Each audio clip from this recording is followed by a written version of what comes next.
Hello everyone, study with us में आपका एक बार फिर से स्वागत है। और आज हम इस वीडियो में जो डिस्कस करेंगे वो है संविधान संशोधन, जिसे इंग्लिश में हम कहते हैं कॉन्स्टिट्यूशनल अमेंडमेंट, या कहें कि संविधान में बदलाव कैसे किया जाता है, ये हम जो है आज समझने वाले हैं। ठीक है। अगर हम बात करें संविधान संशोधन की, तो मैं बता दूं कि संविधान में बदलाव को लेकर के जो है काफी विवाद हुआ था। कई सारे मुकदमे दायर किए गए, कई प्रकार के फैसले आए निकल के, लेकिन इसमें जो सबसे महत्वपूर्ण फैसला था वो था केशवानंद भारती वाला। ठीक है, तो इस पे भी हम चर्चा करेंगे और किस तरीके से संविधान संशोधन किया जाता है ये भी हम डिस्कस करेंगे, और एग्जाम पॉइंट ऑफ व्यू से जो जो इंपॉर्टेंट फैक्ट्स है वो सब हम डिस्कस करेंगे। तो वीडियो ऐसी पसंद आती हो तो लाइक करें, और चैनल को सब्सक्राइब नहीं किया तो जरूर कर लें। तो चलिए शुरू करते हैं। संविधान संशोधन, इंग्लिश में जिसे हम कॉन्स्टिट्यूशनल अमेंडमेंट बोलते हैं। तो संविधान संशोधन की बात अगर हम करें तो इसका वर्णन जो है वो संविधान के भाग 20 में है। ठीक है, 20वां पार्ट जो है हमारे कॉन्स्टिट्यूशन का, उसमें जो है इसका वर्णन किया गया है, और अनुच्छेद 368 में है। ठीक है, अनुच्छेद 368 में इसका वर्णन है। ठीक है, एग्जाम में कई बार पूछा गया है किस भाग में है संविधान संशोधन का वर्णन, तो भाग 20, और किस अनुच्छेद में है, तो 368वां जो अनुच्छेद है उसमें इसका वर्णन किया गया है। ठीक है, अब बात करते हैं कि क्या संविधान को पूर्ण रूप से बदला जा सकता है, या संविधान को किस तरीके से चेंज किया जा सकता है। तो मैं बता दूं, इस बात को लेकर काफी विवाद हुआ था। तब सर्वोच्च न्यायालय ने केशवानंद भारती मुकदमा, ठीक है, केशवानंद भारती मुकदमे के तहत यह फैसला दिया था कि संविधान के किसी भी हिस्से में कुछ भी जो है जोड़ा जा सकता है, लेकिन संविधान का जो मूल ढांचा है उसमें किसी प्रकार का बदलाव नहीं किया जाएगा। ठीक है, और इसी निर्णय के आधार पर जो है संविधान संशोधन किया जाता है। संविधान में जो पहले से लिखे हुए बातें हैं उनको हटाया नहीं जा सकता। ठीक है, कुछ उसमें नया ऐड किया जा सकता है। ठीक है, और ऐड करने की अब प्रक्रिया को समझ लेते हैं कि किस तरीके से ऐड किया जाता है, यानी कि संविधान में संशोधन कैसे किया जाता है। तो देखें, किसी भी सदन में इस बिल को लाया जा सकता है, बिल कह रहा हूं, इस विधेयक को लाया जा सकता है संविधान संशोधन से, यानी कि संविधान में जो बदलाव करने हैं वो किसी भी सदन में ऐसा प्रस्ताव लाया जा सकता है, चाहे लोकसभा में या राज्यसभा में। और तो और गैर सरकारी सदस्य भी जो है यह प्रयोजन कर सकता है। ठीक है, उसके द्वारा भी जो है इसे रखा जा सकता है।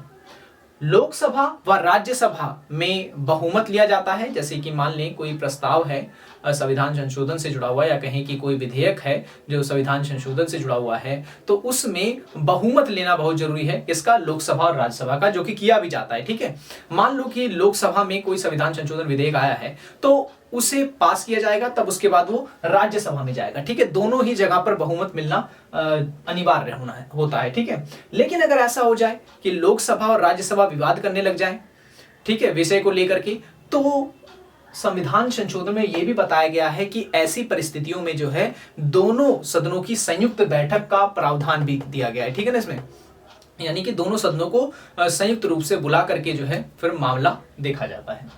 यदि संशोधन विधेयक राज्य से जुड़ा हुआ है, ठीक है, अगर संविधान संशोधन का जो विधेयक है वो राज्य से जुड़ा हुआ है, तो राज्य की विधानमंडल की स्वीकृति लेना भी अनिवार्य है। ठीक है, ये भी फैक्ट आपको याद रखना है, एग्जाम में बार बार पूछा जाता है।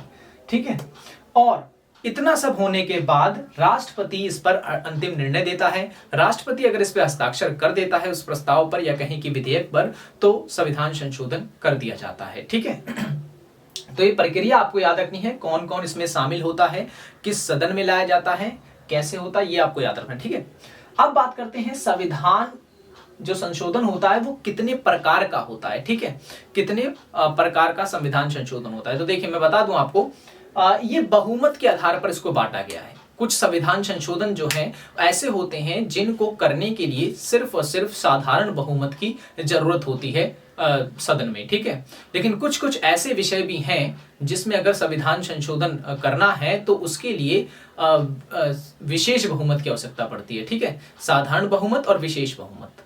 और कुछ ऐसे संविधान संशोधन होते हैं जिसको करने के लिए लोकसभा और राज्यसभा की स्वीकृति के साथ साथ राज्य की विधानसभा की स्वीकृति भी चाहिए होती है। ठीक है, यानी कि आम बहुमत और विशेष बहुमत के साथ साथ राज्य की स्वीकृति भी चाहिए होती है। तो इस तरह से हम संविधान संशोधन को 3 भागों में बांट सकते हैं, ठीक है, साधारण बहुमत से, विशेष बहुमत से और राज्यों की विधानमंडल की स्वीकृति के आधार पर जो संविधान संशोधन किए जाते हैं, ठीक है।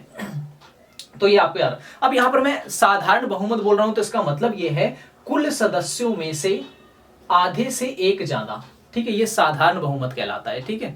अगर मान लें 100 लोग हैं तो 100 में से 91 लोग अगर हाँ कर रहे हैं किसी भी प्रस्ताव पर, तो इसका मतलब यह है कि उस प्रस्ताव को साधारण बहुमत मिल गया है, ठीक है। विशेष बहुमत की अगर हम बात करें तो विशेष बहुमत होता है 2/3, ठीक है, लगभग 67, यानी कि 100 सदस्यों में से 66 या 67 सदस्य अगर हाँ करते हैं तो इसका मतलब यह है कि उस प्रस्ताव पे हमें विशेष बहुमत मिला है, ठीक है। साधारण बहुमत और विशेष बहुमत, इसे आप याद रखना। अब बात करते हैं कि कौन कौन से ऐसे संविधान के संशोधन होते हैं जो साधारण बहुमत से किए जा सकते हैं और कौन कौन से ऐसे विषय हैं संविधान के जिसमें बदलाव करने के लिए जो है हमें विशेष बहुमत या कहें कि राज्यों की विधानसभा की स्वीकृति चाहिए होती है, ठीक है। तो यहाँ पे मैंने लिख दिया है, ये भी एग्जाम में काफी पूछा जाता है। साधारण बहुमत चाहिए हमें अगर हमें संशोधन करना हो, नए जैसे कि नए राज्यों का गठन करना हो, ठीक है, नए राज्यों का गठन करना हो, जो सांसद वगैरह होते हैं उनका वेतन भत्ता संबंधी कोई कह सकते हैं प्रस्ताव हो, अगर संसद में जो अंग्रेजी भाषा होती है अगर इससे संबंधित कोई बदलाव वगैरह करना है, नागरिकता से संबंधित कोई संशोधन करना है, राज्यों में विधानमंडल का गठन अगर करना है, तो ऐसे विषय जो होते हैं इसके लिए अगर संविधान संशोधन करना है तो सिर्फ और सिर्फ हमें साधारण बहुमत की आवश्यकता होती है, ठीक है। साधारण बहुमत की आवश्यकता होती है लोकसभा में भी और राज्यसभा में भी, ठीक है। उसके बाद अंतिम निर्णय राष्ट्रपति देता है, ये भी आपको याद रखना है। नेक्स्ट, विशेष बहुमत के विषय में अगर हम बात करें, यानी कौन कौन से ऐसे विषय हैं जिसमें संशोधन करने के लिए विशेष बहुमत की आवश्यकता होती है, तो आपको यह भी याद रखना है। पहला है राष्ट्रपति का निर्वाचन, यानी राष्ट्रपति चुनाव में अगर कोई बदलाव करना है। दूसरा है केंद्र राज्य में शक्ति का विभाजन, ठीक है। और संविधान संशोधन की प्रक्रिया, संविधान संशोधन की प्रक्रिया जो जैसा कि मैंने ये बताया पूरी प्रक्रिया है संविधान संशोधन की, इसमें अगर भी कोई बदलाव करना है तो भी जो है विशेष बहुमत चाहिए होगा संसद में सदस्यों का, ठीक है। विशेष बहुमत मतलब 100 में से 67 लोग, ठीक है, 66 या 67 लोग की स्वीकृति चाहिए होती है, तो उसे हम विशेष बहुमत बोलते हैं। तो एग्जाम में ये काफी पूछा जाता है कि कौन सा ऐसा मतलब कह सकते हैं कि प्रस्ताव होगा जिसको पास करने के लिए जो है संसद का साधारण बहुमत चाहिए या फिर विशेष बहुमत चाहिए। तो इसे आपको जो है याद रख लेना है। हालांकि काफी सारे हैं लेकिन मेन जो है जो एग्जाम में पूछे जा सकते हैं वो मैंने यहाँ पर लिख दिए हैं, ठीक है। तो इस तरीके से हम जो है संविधान में संशोधन कर सकते हैं, संविधान में बदलाव कर सकते हैं। आज की वीडियो में इतना ही। आई होप ये वीडियो जो है आपको पसंद आया होगा। वीडियो पसंद आया हो तो लाइक जरूर करना, और उसके बाद अगर किसी भी टाइप का क्वेश्चन है इससे रिलेटेड तो आप मुझे कमेंट बॉक्स में कमेंट करके पूछ सकते हैं, ठीक है। तो आज की वीडियो में इतना ही, मिलेंगे अब नेक्स्ट वीडियो में, और इसका स्क्रीनशॉट ले लें ताकि आप इसे जो है अपनी कॉपी में नोट डाउन भी कर सकें। मिलेंगे नेक्स्ट वीडियो में। Thanks for watching this video.